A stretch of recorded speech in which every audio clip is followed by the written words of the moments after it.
आज का लेक्चर उन स्टूडेंट के लिए है जो स्टूडेंट मेरे पास में ऑफलाइन में आते थे, लेकिन किसी कारणवश वो स्टूडेंट देर से आए हैं तो उनकी फ़र्स्ट यूनिट छूट गई थी। उस फर्स्ट यूनिट के लिए मैं एक्सप्लेन के लिए जा रहा, ठीक है। तो सबसे पहला पॉइंट है डीलोकेलाइजेशन। ऑर्गेनिक केमिस्ट्री का सबसे इम्पॉर्टेंट टॉपिक है डीलोकेलाइजेशन। डीलोकेलाइजेशन माने होता है इलेक्ट्रॉनों का घूमना। शुद्ध हिंदी में आप समझे यही कि डीलोकेलाइजेशन मीन्स होता है इलेक्ट्रॉनों का घूमना। जब इलेक्ट्रॉन घूमेंगे तो क्या होगा, मॉलिक्यूल की ऊर्जा की हानि हो जाएगी और इस टाइप के मॉलिक्यूल स्टेबल हो जाते हैं। तो ये कौन से मॉलिक्यूल में डीलोकेलाइजेशन होता है, इसका सबसे अच्छा एग्जाम्पल है बेंजीन। बेंजीन एक कॉन्जुगेटेड मॉलिक्यूल है। कॉन्जुगेटेड मॉलिक्यूल वे होते हैं जिनमें alternate double single double single double single bond पाए जाते हैं। तो ये मॉलिक्यूल स्टेबल क्यों है, क्योंकि इसमें पाई इलेक्ट्रॉनों का डीलोकेलाइजेशन हो रहा है। अभी हमने केवल एक ही स्ट्रक्चर है बनाया। देखिए, अगर दूसरा स्ट्रक्चर हम बनाएंगे तो ये वाला पाई बॉन्ड यहाँ पे आ जाएगा, ये वाला यहाँ पर, ये वाला यहाँ पर। इसके लिए हम बोलेंगे कि पाई इलेक्ट्रॉनों का डीलोकेलाइजेशन हो रहा है, ठीक है। ये डीलोकेलाइजेशन हो गया। उसके बाद में डीलोकेलाइजेशन की कंडीशंस क्या क्या हैं, कौन कौन सी स्थितियों में किसी मॉलिक्यूल में डीलोकेलाइजेशन पाया जाता है। तो इसके लिए पहली कंडीशन आप देखिए कि वे मॉलिक्यूल जिनमें total carbon atom sp2 hybrid state में होंगे, उन्हीं मॉलिक्यूल में डीलोकेलाइजेशन पाया जाता है। बेंजीन में आप देखिए 6 कार्बन एटम होते हैं, लेकिन सभी कार्बन एटम में sp2 हिब्रिडाइजेशन पाया जाता है। दूसरी बात यह है कि वे मॉलिक्यूल में डीलोकेलाइजेशन होता है जिसमें अल्टरनेट सिंगल एवं डबल बॉन्ड पाए जाते हैं। तीसरी स्थिति ये है कि उन मॉलिक्यूल्स में भी डीलोकेलाइजेशन होता है जिनमें पाई एमओ का फॉर्मेशन होता है। तो ये 3 पॉइंट अगर किसी मॉलिक्यूल पे अप्लाई हो रहे हैं तो उस मॉलिक्यूल में डीलोकेलाइजेशन पाया जाएगा, ठीक है। उसके बाद में अगला पॉइंट है लोकेलाइजेशन और लोकेलाइज्ड केमिकल बॉन्ड। इसी का जस्ट उल्टा है। लोकेलाइजेशन माने स्थायीकरण होता है। इसके लिए हम बोलते थे स्थायीकरण। स्थायीकरण में क्या होता है कि वे मॉलिक्यूल जिनमें केवल सिग्मा बॉन्ड पाया जाता है, उन मॉलिक्यूल्स में लोकेलाइजेशन पाया जाता है। क्या वीडियो ठीक नहीं बन रही है?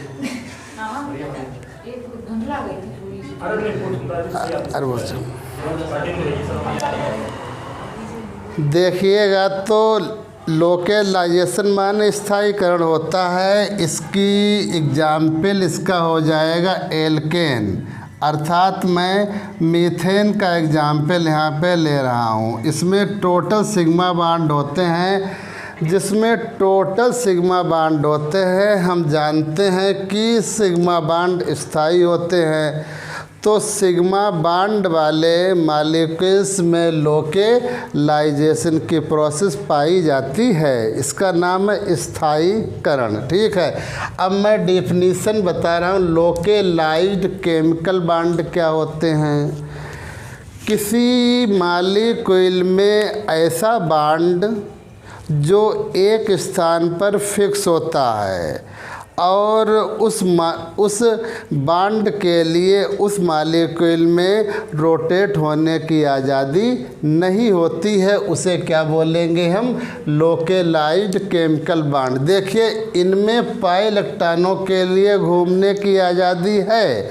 ये वाला बॉन्ड यहाँ पर आ गया, ये वाला बॉन्ड यहाँ पर आ गया, ये वाला बॉन्ड यहाँ पे आ गया, लेकिन मीथेन में इस बॉन्ड के लिए यहाँ पर आने के लिए अलाउ नहीं है। तो ऐसा बॉन्ड जो एक ही स्थान पर फिक्स होता है उसे क्या बोलेंगे? लोकेलाइज्ड केमिकल बॉन्ड। ओके जो है, तो ये आपका हो गया लोकेलाइजेशन केमिकल बॉन्ड।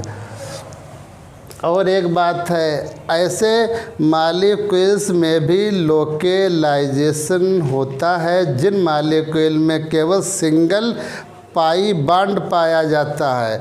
देखिए आप लोग, एथिलीन है, एथिलीन में भी जो है लोकेलाइज्ड केमिकल बॉन्ड होगा, क्योंकि ये वाला पाई बॉन्ड टूट के आखिरकार जाएगा कहाँ? इसमें तो आप देखिए यहाँ से यहाँ पे आ गया, यहाँ से यहाँ पर, तो वे मॉलिक्यूल जिनमें सिंगल पाई बॉन्ड होता है उनमें भी लोकेलाइजेशन पाया जाता है। थर्ड पॉइंट है आपका सिग्मा एंड पाई बॉन्ड। बहुत सिंपल है, इम्पॉर्टेंट तो अभी तो अनसॉल्व्ड में आया नहीं, लेकिन जानकारी होनी चाहिए।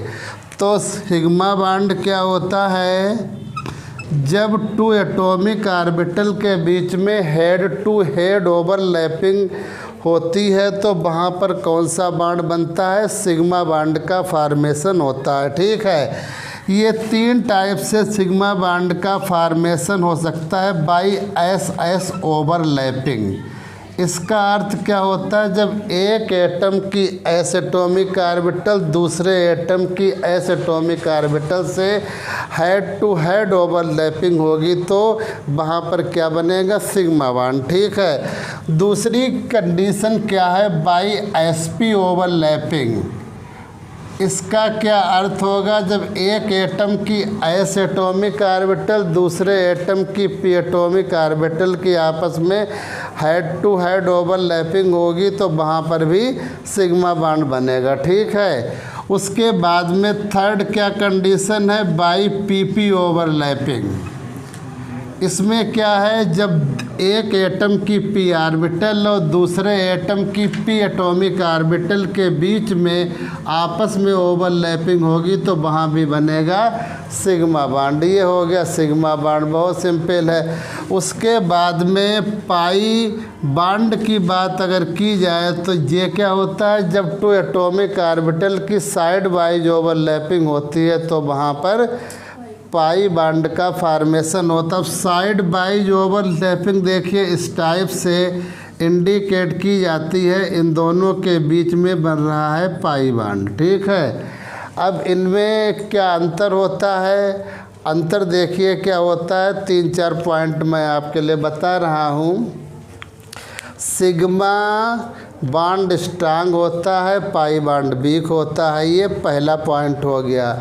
दूसरा पॉइंट क्या हो गया? सिग्मा बॉन्ड के फॉर्मेशन में एटॉमिक ऑर्बिटल्स के बीच में हेड टू हेड ओवरलैपिंग होती है, जबकि पाई बॉन्ड के फॉर्मेशन में साइड वाइज ओवरलैपिंग होती है। तीसरा पॉइंट क्या है? सिग्मा बॉन्ड के फॉर्मेशन में जो इलेक्ट्रॉन भाग लेते हैं उन्हें हम सिग्मा इलेक्ट्रॉन कहेंगे। पाई बॉन्ड के फॉर्मेशन में भाग लेने वाले इलेक्ट्रॉनों को हम पाई इलेक्ट्रॉन बोलेंगे। ठीक है, तो ये डिफरेंस हो गया। उसके बाद में क्या है? सिग्मा बॉन्ड स्टेबल होता है, इसीलिए सिग्मा बॉन्ड के आधार पर मॉलिक्यूल की ज्योमेट्री की नॉलेज होती है, जबकि पाई बॉन्ड वीक होता है, उसके आधार पर हमें ज्योमेट्री की नॉलेज नहीं हो पाती। हमेशा ध्यान रखिए, जो बॉन्ड स्टेबल होता है उसी के आधार पर हमें उस मॉलिक्यूल की ज्योमेट्री की नॉलेज हो पाती है। ठीक है, उसके बाद में अंतिम पॉइंट क्या है, वे मॉलिक्यूल जिनमें केवल सिग्मा बॉन्ड पाया जाता है उन मॉलिक्यूल में कन्फर्मेशन पाया जाता है, हिंदी में कहेंगे संरूपण, और जिनमें पाई बॉन्ड होगा उनमें कन्फर्मेशन नहीं पाया जाता है। ये होता क्या कन्फर्मेशन है, मॉलिक्यूल के घूमने की प्रोसेस के लिए क्या बोलेंगे, कन्फर्मेशन। तो वही मॉलिक्यूल घूमेंगे जिनमें केवल सिग्मा बॉन्ड होगा। ठीक है, अर्थात एल्केन में सिग्मा बॉन्ड होगा, तो इसीलिए एल्केन में ये वाली प्रोसेस पाई जाती है। तो एक बात और ध्यान रखिए, जब कार्बन कार्बन के बीच में केवल सिंगल बॉन्ड हो वहाँ पे कौन सा बॉन्ड होगा, सिग्मा बॉन्ड। जहाँ पर डबल बॉन्ड होगा एक सिग्मा एक पाई, जहाँ पे ट्रिपल बॉन्ड होगा एक सिग्मा 2 पाई होगा। कहने का अर्थ ये है कि सिग्मा बॉन्ड अकेला होता है, उसके बाद जितने भी बॉन्ड होते हैं सब पाई बॉन्ड होते हैं। ठीक है, तो ये 3 टॉपिक आपके एक्सप्लेनेशन हो गए हैं। इसके बाद में है रेजोनेंस। रेजोनेंस क्या होता है, देखिए ऑर्गेनिक केमिस्ट्री में बहुत इम्पॉर्टेंट है रेजोनेंस। अब आप देखिए, अभी आपके लिए ज़िंदगी में आप लोग भूलोगे नहीं, जब एक मॉलिक्यूल के, एक ही तो मॉलिक्यूल है बेंजीन, जब एक मॉलिक्यूल के डिफरेंट स्ट्रक्चर होते हैं, उन डिफरेंट स्ट्रक्चर में एटम की पोजीशन तो सेम होती है, पाई इलेक्ट्रॉनों में अंतर होता है, तो वे डिफरेंट स्ट्रक्चर उस मॉलिक्यूल के रेजोनेटिंग स्ट्रक्चर कहे जाते हैं। और मॉलिक्यूल की इस प्रोसेस के लिए क्या बोलेंगे, रेजोनेंस। इस वाले स्ट्रक्चर में देखिए, इस वाले स्ट्रक्चर में क्या है, दोनों स्ट्रक्चर में एटम्स की पोजीशन सेम है। एटम्स की पोजीशन का अर्थ क्या है, एक कार्बन एटम से एक हाइड्रोजन इसमें अटैच है, यहाँ पर भी एक कार्बन एटम से एक, इसमें भी प्रत्येक कार्बन एटम से एक हाइड्रोजन एटम अटैच है। इन दोनों में एटम की पोजीशन हम बोलेंगे सेम है, प्रत्येक कार्बन एटम से केवल सिंगल हाइड्रोजन एटम प्रेजेंट है। तो ऐसे स्ट्रक्चर जिनमें एटम की पोजीशन तो सेम होती है, पाई इलेक्ट्रॉनों में अंतर होता है, इन्हें क्या बोलेंगे हम, रेजोनेटिंग स्ट्रक्चर बोलेंगे। ठीक है, दूसरी भाषा में अंग्रेजी में अगर बोलना चाहें हम, delocalisation of pi electrons is called resonance. ठीक है, अर्थात पाई इलेक्ट्रॉनों के घूमने के लिए क्या बोलेंगे हम, रेजोनेंस। ठीक है, ये देखिए, और ये इसका है रेजोनेंस हाइब्रिड, ये देखें रेजोनेंस हाइब्रिड। अब इसके बाद देखिए रेजोनेंस की क्या क्या स्थितियाँ होती हैं, कंडीशन देख लीजिए क्या क्या हैं। पहली बात तो ये है, 2 रेजोनेटिंग स्ट्रक्चर के बीच में क्या लगाएंगे, डबल हेडेड एरो अवश्य आएगा, ये इसकी पहली कंडीशन है। दूसरी क्या कंडीशन है, रेजोनेंस हाइब्रिड जो है वो रेजोनेटिंग स्ट्रक्चर से अधिक स्टेबल होता है। ये वाले स्ट्रक्चर अधिक स्टेबल नहीं है, बल्कि रेजोनेंस हाइब्रिड वाला स्ट्रक्चर अधिक स्टेबल होता है। तीसरी पोजीशन क्या है, रेजोनेंस में पाई इलेक्ट्रॉन इन्वॉल्व होते हैं। तो ये इसकी हो गई कंडीशन। अगर अब एप्लीकेशन की बात की जाए तो एप्लीकेशन में क्या क्या है, पहला पॉइंट है रेजोनेंस के आधार पर हम किसी मॉलिक्यूल की स्टेबिलिटी के लिए ज्ञात करते हैं। ये क्या होता है भाई, जिस मॉलिक्यूल के जितने ज़्यादा रेजोनेटिंग स्ट्रक्चर होंगे उस मॉलिक्यूल की ऊर्जा की हानि उतनी ज़्यादा होगी और वो मॉलिक्यूल उतना ज़्यादा स्टेबल हो जाएगा। तो ये आपकी एप्लीकेशन हो गई है। इसके बाद में एक एप्लीकेशन आप और देखिए। अच्छा एक बात बताइए, फिनोल की स्थिति एसिडिक होती है। एसिडिक क्या होती है, ये मैं एक मॉलिक्यूल में नहीं, टोटल मॉलिक्यूल, वे मॉलिक्यूल जो H पॉजिटिव आयन देते हैं अर्थात हाइड्रोजन आयन देते हैं, उन्हें क्या बोलेंगे, एसिडिक नेचर।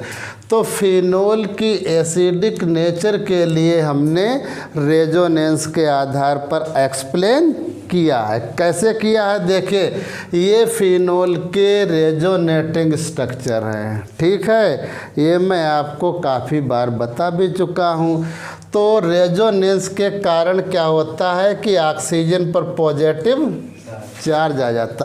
जब पॉजिटिव चार्ज ऑक्सीजन पर आ गया तभी ये वाला ऑक्सीजन जो है H के बीच में जो लोन पेयर ऑफ इलेक्ट्रॉन नहीं, जो साझे का इलेक्ट्रॉन पेयर है, तो ये ऑक्सीजन अपनी ओर खींच लेगा, तभी ये वाला हाइड्रोजन आयन आसानी से रिलीज हो जाएगा। ये फिनोल एसिडिक क्यों है, रेजोनेंस के कारण। अगर इसमें रेजोनेंस नहीं होता तो ऑक्सीजन पर पॉजिटिव चार्ज नहीं आता और ये ऑक्सीजन जो है और H के बीच का जो साझे का इलेक्ट्रॉन पेयर है वो ऑक्सीजन के द्वारा अट्रैक्ट नहीं किया जाता। ओके जो है, तो ये फिनोल की एसिडिक नेचर क्यों होती है, रेजोनेंस के कारण।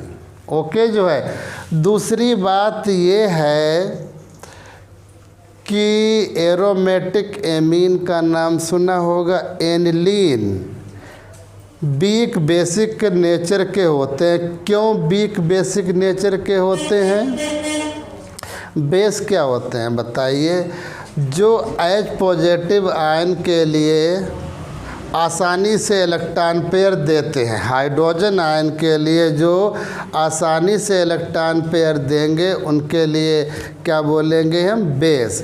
तो देखिए यहाँ पर मैं इसके स्थान पे NH2 लिख रहा हूँ, इसके पास में इलेक्ट्रॉन पेयर तो है, देखिए बेस तो है भाई, लेकिन ये वाला इलेक्ट्रॉन पेयर इसने बेंजीन के लिए दे दिया है। अर्थात ये वाला इलेक्ट्रॉन पेयर जो है H पॉजिटिव आयन के लिए आसानी से उपलब्ध नहीं हो पाएगा, इसीलिए एरोमेटिक एमीन जो है वो क्या हो जाएगी, लेस बेसिक हो जाएगी। ये सभी पे जो है NH2 आ जाएगा, देखिएगा NH2 पॉजिटिव, NH2 पॉजिटिव और ये NH2 पॉजिटिव, ठीक है। तो एनिलीन की वीक बेसिक नेचर का रीजन क्या है, रेजोनेंस। अगर रेजोनेंस ना होता तो ये वाले इलेक्ट्रॉन पेयर हाइड्रोजन आयन के लिए आसानी से अवेलेबल हो जाते और इसकी नेचर मोर बेसिक हो जाती, ठीक है। तो ये तो हो गया आपका रेजोनेंस। कुछ पूछना है तो पूछ लीजिए, क्योंकि लाइव क्लास है। अगर आपके लिए इन टॉपिक में से कुछ भी पूछना है तो ये 4 टॉपिक हो गए, उसके बाद में है हाइपर कॉन्जुगेशन, ठीक है। अब मैं आपके लिए हाइपर कॉन्जुगेशन के बारे में बता रहा हूँ। ऐसा स्पेशल रेजोनेंस जिसमें पाई इलेक्ट्रॉन के स्थान पर सिग्मा इलेक्ट्रॉन भाग लेते हैं, ऐसे स्पेशल रेजोनेंस के लिए क्या बोलेंगे, हाइपर कॉन्जुगेशन। अंडरस्टैंड। तो इसमें देखिए, अगर मैं हाइपर कॉन्जुगेशन के लिए फार्मूला के रूप में लिखूँगा तो ये hyper conjugation is equal sigma electron plus resonance. ये देखिए, सिग्मा इलेक्ट्रॉन के रेजोनेंस के लिए क्या बोलेंगे हम? Hyper conjugation.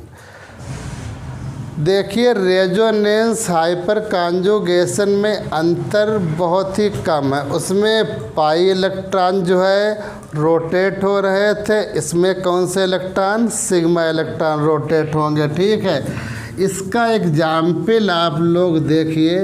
मेन चीज़ एग्जाम्पल अगर आपका सही है तो आपके लिए पूरे नंबर मिलेंगे। ठीक है, तो हाइपर कॉन्जुगेशन में ये कौन सा मॉलिक्यूल है? प्रोपीन। इसमें मैं हाइपर कॉन्जुगेशन शो कर रहा हूँ, ज़रा ध्यान से देखिएगा, और ना मालूम हो तो आप लोग पूछ सकते हैं, क्योंकि इससे अच्छा भी लगेगा, क्योंकि कतई ये मालूम होगा कि लाइव क्लास चल रही है। ठीक है, ओके। अब एक बात और है, हाइपर कॉन्जुगेटिंग स्ट्रक्चर के लिए क्या चीज़ अनिवार्य होती है? अल्फ़ा हाइड्रोजन एटम अनिवार्य होते हैं। अब ये देखिए, अल्फ़ा हाइड्रोजन क्या होते हैं? डबल बॉन्डेड कार्बन एटम के नेक्स्ट कार्बन एटम को अल्फ़ा कार्बन एटम कहते हैं, और इससे जो हाइड्रोजन एटम अटैच होते हैं उन्हें हम अल्फ़ा हाइड्रोजन कहते हैं। तो अल्फ़ा हाइड्रोजन ही हाइपर कॉन्जुगेशन में भाग लेंगे। अब आप देखें, ये वाला बॉन्ड यहाँ पर आ जाएगा, इन दोनों के बीच में क्या आ जाएगा? Double bond. जब यहाँ पर डबल बॉन्ड आ जाएगा तो ये वाला बॉन्ड जो है ये ऊपर पहुँच जाएगा, और ये हम क्या लगाएंगे? Double headed arrow. अब आप देखिए, H पे पॉजिटिव चार्ज, यहाँ पे H और H डबल बॉन्ड CH और CH2। ये इसका जो है स्ट्रक्चर हो गया। इसका एक नाम और है नो बॉन्ड रेजोनेंस, क्योंकि इनके बीच में कोई भी बॉन्ड नहीं है। तो एक बार तो ये वाला बॉन्ड यहाँ पे आ गया, अब की बार जो है ये वाला आएगा, तो इसका स्ट्रक्चर हो जाएगा, ये अटैच हो जाएगा, H पॉजिटिव यहाँ पे आ जाएगा, और ये यहाँ पर CH आ जाएगा, और ये CH2। इसी टाइप से जो थर्ड स्ट्रक्चर होगा, ये वाला जो है यहाँ पे आ जाएगा, तभी इस कार्बन और इस हाइड्रोजन के बीच में कोई भी बॉन्ड नहीं आएगा, बल्कि इस वाले हाइड्रोजन एटम पे पॉजिटिव चार्ज आएगा। ओके, जो है एप्लीकेशन की बात अगर की जाए तो वही एप्लीकेशन इसकी भी है जो रेजोनेंस की है। क्या एप्लीकेशन है? हाइपर कॉन्जुगेशन के आधार पर मॉलिक्यूल्स की स्टेबिलिटी को ज्ञात किया जाता है। किस टाइप से ज्ञात किया जाता है? विधि आप बताइए।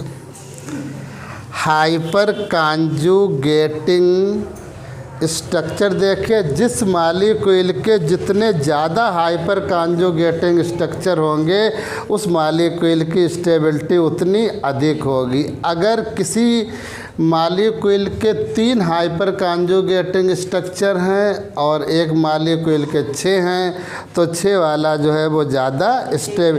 कहने का अर्थ ये है कि जितने ज़्यादा आप घूमेंगे या जितने ज़्यादा रोटेट होंगे, आपकी ऊर्जा की हानि होगी और आप स्टेबल हो जाएंगे। तो पहला पॉइंट क्या हो गया?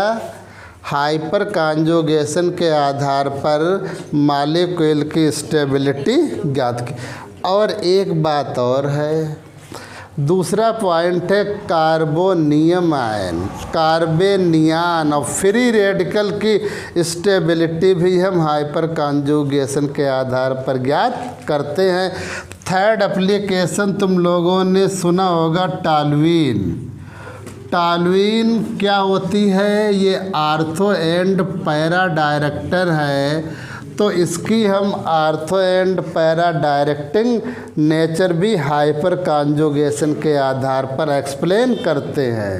अंडरस्टैंड?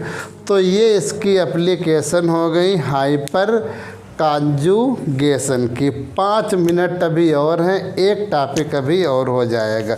कम से कम 60% यूनिट जो है आज फिनिश हो जाएगी। तुम लोग कुछ पूछ नहीं रहे हो, क्या बात है भाई? हैं भाई पूछो, ये कैसे मालूम होगा कि लाइव क्लास चल रही है अगर नहीं पूछोगे तब?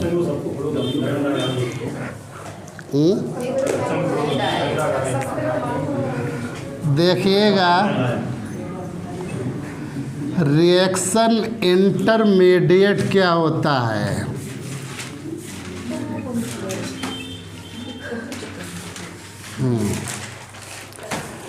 कहाँ पे पहुँच गया हूँ वो ना देखिए, हमें पूरी यूनिट एक्सप्लेन करने हैं, ठीक है? ये थोड़ी कि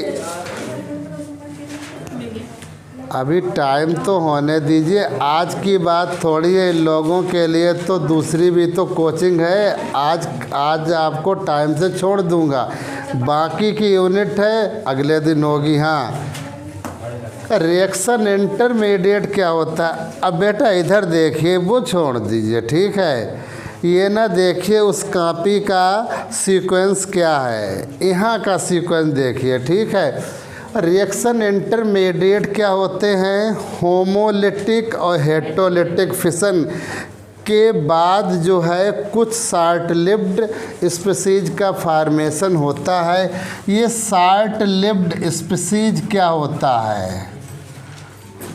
शॉर्ट लिव्ड स्पीसीज अर्थात जिनकी उम्र ज़्यादा ना हो, अल्पायु, उन्हें क्या बोलेंगे? Short lived species. तो होमोलिटिक हेटेरोलिटिक फिशन के पश्चात में कुछ शॉर्ट लिव्ड स्पीसीज का फार्मेशन होता है। इन शॉर्ट लिव्ड स्पीसीज के लिए क्या कहते हैं? Reaction intermediate. ये 3 होती हैं, कार्बोनियम आयन, कार्बेनियन और फ्री रेडिकल। अभी बिल्कुल ये वाला टॉपिक अभी हो जाएगा। अब मेरी बात सुन लीजिए, ठीक है? ये स्टेबल हो जाएगा। हम हैं जैसे ये सेंट्रल कार्बन एटम है, ये BSc पार्ट 1 है, ये पार्ट 2 है, ये पार्ट 3 है। जब तीनों ओर से पैसा हमारे लिए मिलेगा तो हम पर पॉजिटिव चार्ज हट जाएगा और मैं स्टेबल हो जाऊंगा, ठीक है? ये तो हो गया कार्बोनियम आयन। ऐसे सेम क्या है? कार्बेनियन, क्योंकि इसी में मैं आपको कार्बेनियन भी समझा दूंगा। अंतर कितना है? यहाँ पर पॉजिटिव की जगह पे माइनस आ जाएगा केवल, बस जो है, ठीक है? तो ऐसा आयन जिसके कार्बन एटम पर एक नेगेटिव चार्ज होता है उसे हम कार्बेनियन कहते हैं। और ये 3 टाइप के होते हैं, प्राइमरी, सेकेंडरी, टर्सरी। ये कार्बेनियन, ठीक है? कार्बेनियन हो गए। अब इसके बाद में अगर इनके फीचर्स की बात की जाए तो इनका भी फार्मेशन हेटेरोलिटिक फिशन से होता है। दूसरा क्या है? इसमें sp3 हिब्रिडाइजेशन होगा। ये वाला भी तो एक जो है बॉन्ड हो गया है कि नहीं? sp3 हिब्रिडाइजेशन होता है। आउटर मोस्ट ऑर्बिट में 8 इलेक्ट्रॉन, 2 4 6 और 2 8 इलेक्ट्रॉन होगा, ठीक है? अब स्टेबिलिटी की बात की जाए तो इनमें सबसे ज़्यादा स्टेबल होगा प्राइमरी। क्यों होगा? क्योंकि इंसान के पास में जब ज़्यादा पैसा होता है फिर भी वो अनस्टेबल हो जाता है। इसके पास में पहले से ही ज़्यादा पैसा है और ये तीनों ओर से एल्किल भी इसके लिए इलेक्ट्रॉन दे रहे हैं, तब इस पर इलेक्ट्रॉनों की डेंसिटी ज़्यादा हो जाएगी, ठीक है? क्यों? ज़्यादा अगर पैसा होगा तो ये अच्छा खाएगा, चाउमीन, डोसा, बर्गर, इनके सब इंटरनल पार्ट जो है बेकार हो जाएंगे और इसके पास में, बेचारे के पास में कुछ नहीं पैसा है, तो ये सोचेगा यार मुझे रोटी मिल जाए और एक केवल सब्जी मिल जाए, समझे कि नहीं। और ये जो है खाना तो खाएंगे नहीं, ये क्या होगा, चाउमीन है, बर्गर है, डोसा खाएंगे, तभी इनके जो है किडनी बेकार हो जाएंगी। तो ये तो हो गया आपका कार्बेनियन। और 2 मिनट और, फ्री रेडिकल क्या होते हैं देखिए। फ्री रेडिकल अंतिम टॉपिक है ये। इन ऐसी स्पीसीज जिस पर एक अनपेयर्ड इलेक्ट्रॉन होता है, ऐसी स्पीसीज के लिए क्या बोलेंगे हम, फ्री रेडिकल बोलेंगे। और एक बात समझो, इनके पास में इलेक्ट्रॉन्स की डिफिशिएंसी होती है, कमी होती है, क्योंकि बॉन्ड के फॉर्मेशन के लिए 2 इलेक्ट्रॉन की आवश्यकता होती है, इनके पास में केवल एक ही है। तो ये टर्सरी फ्री रेडिकल जो है वो सबसे ज़्यादा स्टेबल होगा। इसमें एरो जो है देखिए आपके ऐसे लगेंगे, ठीक है, कैसे लगेंगे ये, अंडरस्टैंड।